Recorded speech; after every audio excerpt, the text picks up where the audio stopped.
Hello, my friends.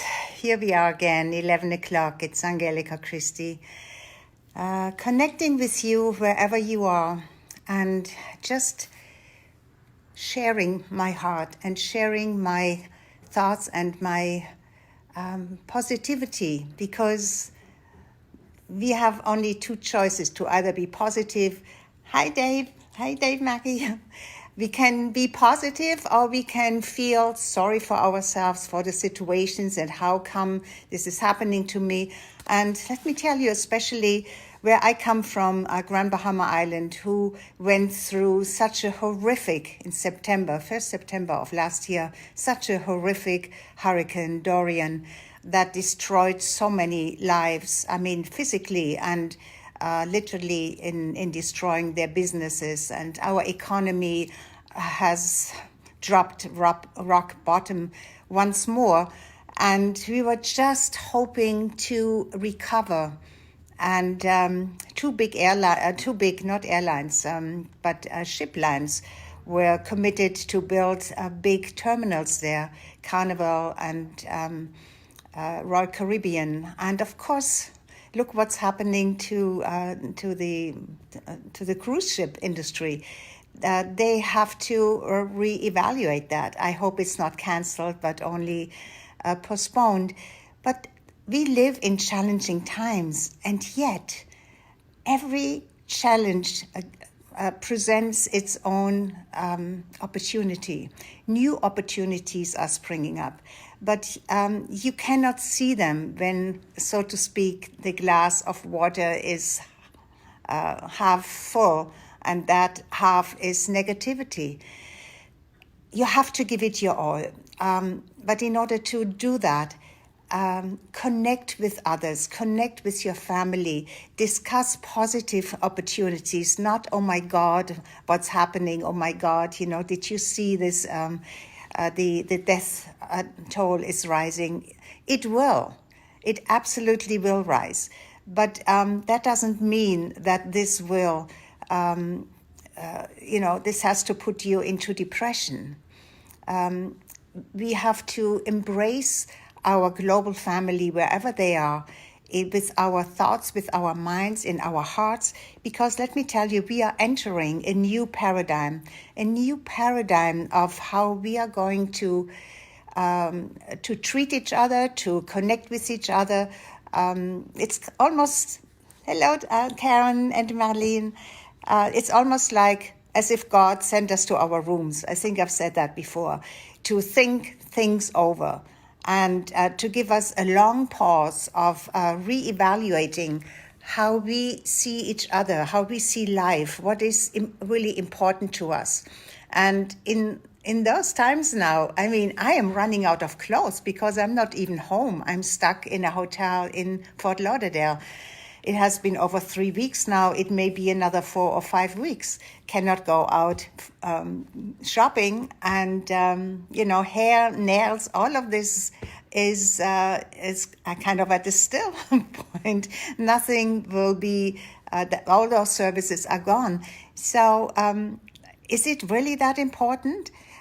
No, it is important if we make it important. What is important is your internal, how you protect yourself and how you grow in this time of of challenge.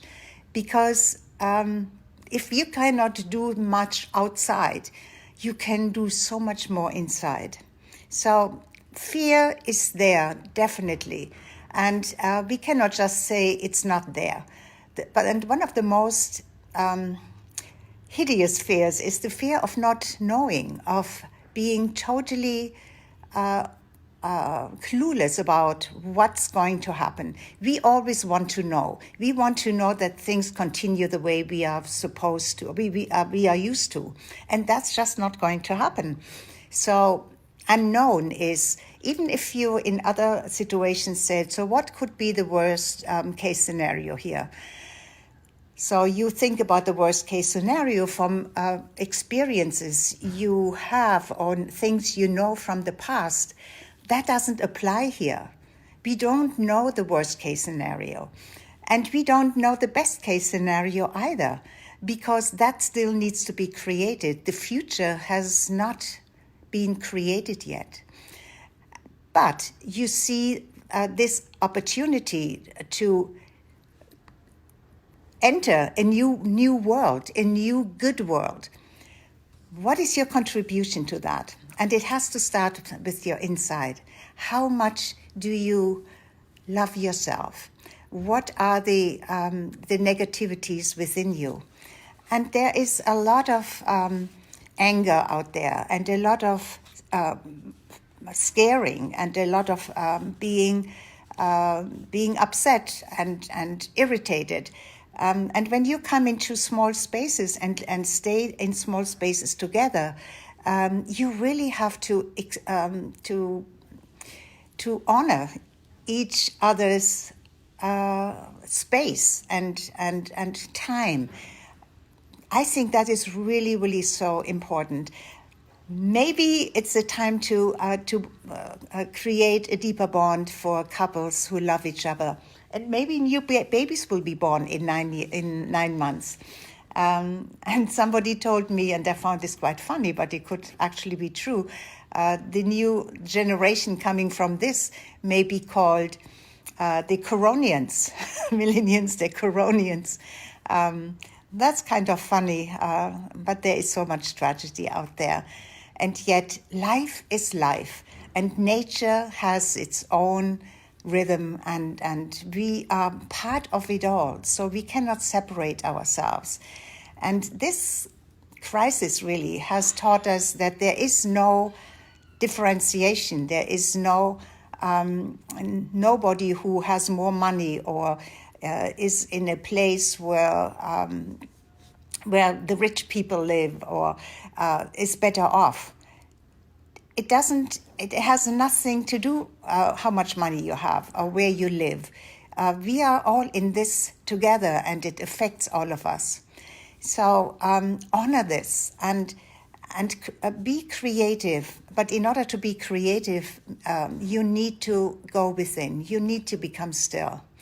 And one thing I remember is from when I was in my 20s, and even earlier than that, I was so interested in the spiritual world. I studied the ancient masters' teachings and different religions as well, but philosophy and spirituality and how the universe works, astronomy, what the quasars and the entire universe was fascinating to me, and I studied all of that, and how we are all so intrinsically connected with everything, with each other, but with everything on this planet, and with everything above and outside of this planet. We are part, and an intrinsic and an important part in a huge body of existence, human existence, our global family, and outside of it. For example, I remember when Princess Diana died, there was this horrific news that ran just like a wildfire around the world, because we are all connected on the internet. And HeartMath and other institutes are constantly monitoring our electromagnetic field, the electromagnetic field that protects our planet, that is part of our planet, and an intrinsic part of our planet. And our emotions, our thoughts are connected to that.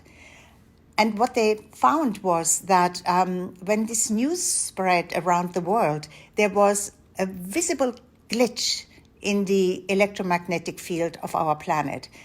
So this is how important it is right now that we guard our thoughts, that we look for what is positive, that we become creative and prepare for a new world, because we are entering a new world age.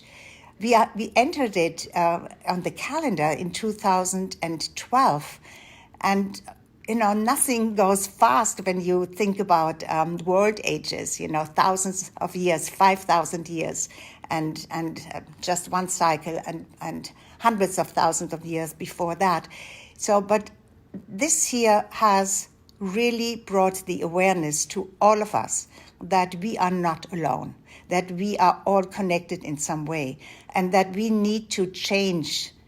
We need to change in order to protect not only our global family, but our planet Earth as well. I believe that this is our wake-up call. And those of us who have been studying all of this and who have taken that not only liking, but the calling to be a mentor and a coach and a leader and a thought leader, I think we have to rethink how we want to do this and how we can reach more people and get away from how this may have to look and take every opportunity that presents itself now. So my question for you is, what is your part? What is your part in this new paradigm? What is your part in the brave new world where things are tumbling? The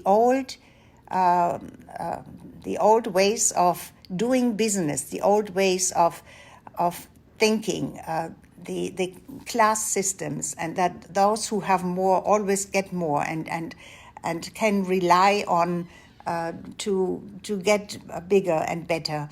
And no matter what happens to the middle class and the working class, that has to shift. We all knew that in our hearts for a very, very long time. But I believe now it's kind of the kick in the butt from God, from the universe, from saying, this is the time, do it, get busy. And I believe we are called to make a decision and take a stand for who we are and who we want to become, because who we are is not even good enough. We need to step into who we want to become and then gather our families around us, not only our blood relations, but our spiritual families, so that we can become centers and beacons of light where those who are in so much fear, in so much confusion, find not only the resources, but the comfort. Okay, so this is really my calling to you, to my friends here who listen to me. Hello, Ellie and Kathy. Thank you for being here. And Mandy. So I believe that this is the time where we have to start this. We have some extra time now. So don't squander it. Do the inner work and make a commitment to your future self, how you want to see it, how you want to see it in your community, in your family, in your communities, and in the world. We have this incredible opportunity and chance. We need to do it, and we can do it together. And I'm always, always, always here for you. You can ask me any question. I will definitely be, if you need help with anything, if you need support in anything, please ask me. Please get in touch with me. I am here for this purpose. I have made a stand for myself to go back and bring all of the knowledge that I have been studying and practicing for 30, 40 decades. I want to bring this into my work that I have been doing just in the last couple of years, to be a speaker, to inspire, but so much more from the spiritual aspect, for that which is really true and what is important now. Okay, so please stay together and stay positive and ask for help, because help is available out there. We are all in an emotional turmoil in some way, and we can get lost there, or we can pull ourselves together and ask for help and come together and find the best solutions in communities for each other. Okay, so that's my wish for you. And since we are speaking every day, I hope that we can start even more of a communication back and forth. I'm here for you. Always will. And let's do this together, because we are called to do it. So do it. All of my love to you. I see you again tomorrow at 11 o'clock. Nita and Sheila, everybody who has been here, I love you, love you, love you. Antoinette, I love you so much. And love is what is the healing, the only healing power for our planet and for ourselves. With that, I say goodbye to you until tomorrow, 11 o'clock. Make it a beautiful day.